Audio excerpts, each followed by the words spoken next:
Hi guys, it's Ruby from Oofy Scraps here for another 12 by 12 layout process video. And today I'm back in my Europe Summer 2019 album and I'm scrapping a page from when we were in Como, Italy, which was my favorite stop we made on the trip. And I think that it's my favorite place in Europe I've ever been so far. And we were actually in Bellagio, which is across the lake from where we were staying. And it was just this cute little town that had lots of little shops, some resorty type places, and there was a bit more of like a back country behind it. But we were walking through these, cobbly streets of a bunch of different very touristy shops. And I came across a tiny ceramic studio. And if you don't know, I just graduated from college with an art degree and I emphasized in ceramics, and I just got hired to work as a studio tech in a ceramics studio. So ceramics is a huge thing. I love doing pottery. I've been doing it for 5 years. And so this was super exciting for me.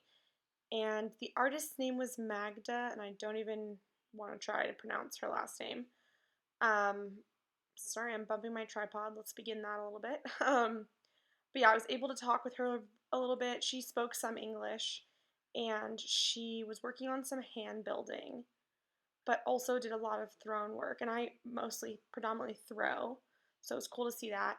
And we talked about what she was making and what inspires her. And she's very inspired by the water of the lake that she lives on, as well as the architecture. So her thrown pieces have a lot of those like watery blue colors and the movement that water has. And then her hand built items, pieces, you can see the influence of kind of some broken down old Italian architecture.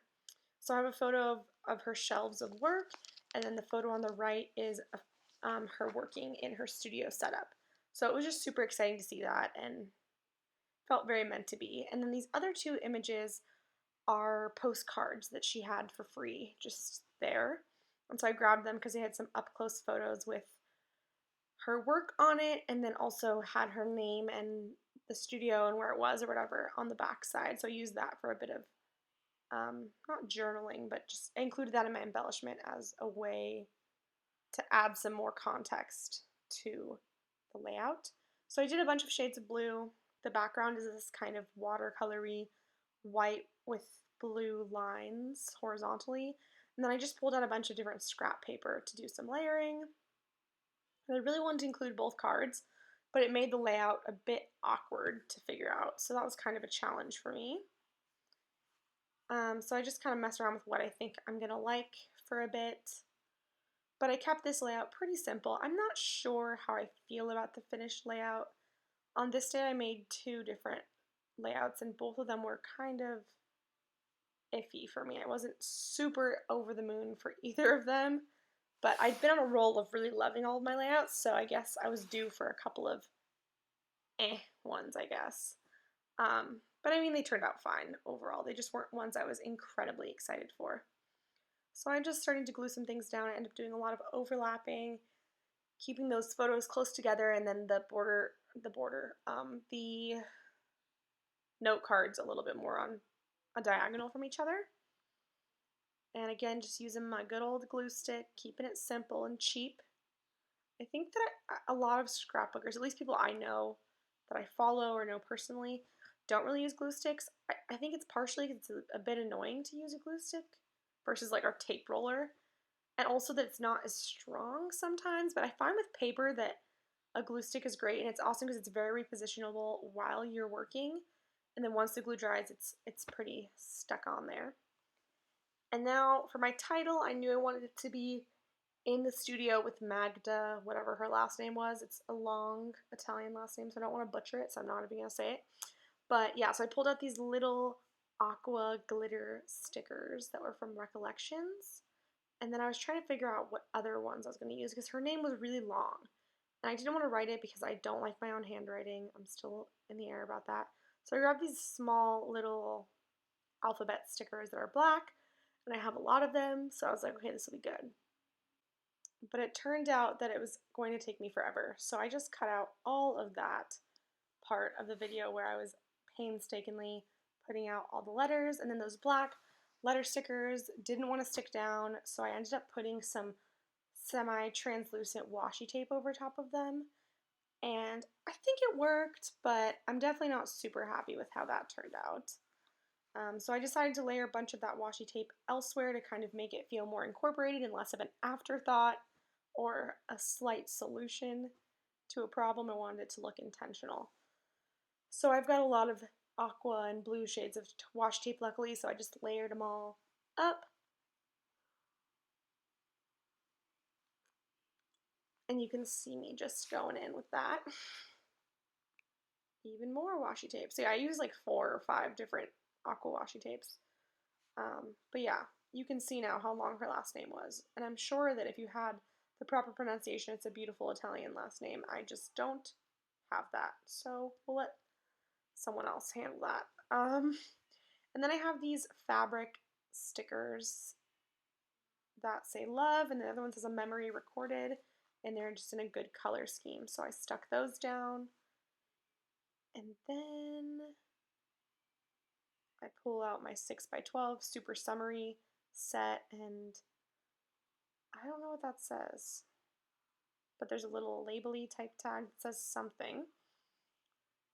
And then, yeah, I'm just going through the little hearts and just a bit more embellishing. I keep this page pretty simple overall, but I did want to add a few little things to make it look a little more layered. And then this is what was super fun. I had these rub-ons, and I've never used rub-ons before, but I found some at Tuesday Morning, and it was actually in a some sort of a Christian religious pack, and I'm not religious at all, and I didn't realize it when I was buying it, but there's a cross, a pink cross. Everything else is very non-denominational, at least in my opinion. They're just like colorful blobs, but I had all of these light tealy aqua kind of watercolory splotches, and I was a little worried that it would be hard. I never used rub-ons before, and I know that some people had said that they can be tricky, but they worked out really well.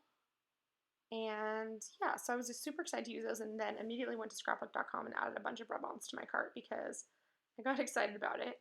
I really like the effect they give. It looks kind of like a watercolor without having to worry about damaging your paper or warping your paper or anything like that. So I stuck them in a couple spots and then used those spots as an opportunity to add some embellishment on top, you know, like the date or location or whatever. I definitely put the date. I don't know what else I put, but I think I put the date. I'm pretty sure I did. Anyways, so yeah, I'm just rubbing that on, and they worked really, really well. And I got them at Tuesday Morning, so they were discounted, which is always fun. And so I'm excited to use those other ones that I have on some other future layouts that I do. So let's see if oh, I must have done another one.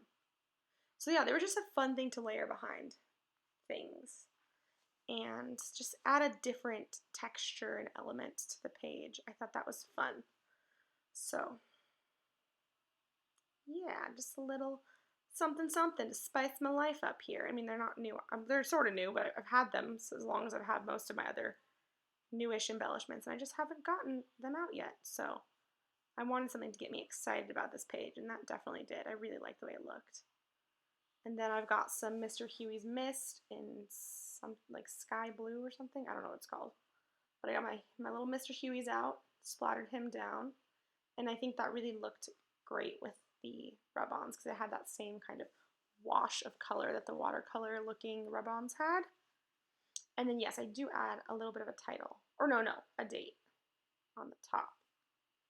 Yeah, so I love my little clear tile stickers. They're great for dates and little locations and things like that. But yeah, this layout came together pretty quickly besides the letter sticker situation. And it's a cute page. It's different for me. It's definitely something I would repeat again, but I think it worked out for the most part. And it was a really cool, special experience and memory, and I think that's what's most important about it. So yeah, I don't know. Maybe I'm spelling out Bellagio? I think I'm spelling out Bellagio. But yeah, other than that, I think that's it. I will have some still shots after this for you to look at, a better, closer look at the spread. But yeah, I hope you guys enjoyed, and I will see you all in my next video. Thank you so much for watching, and make sure to subscribe if you want to catch my next layouts.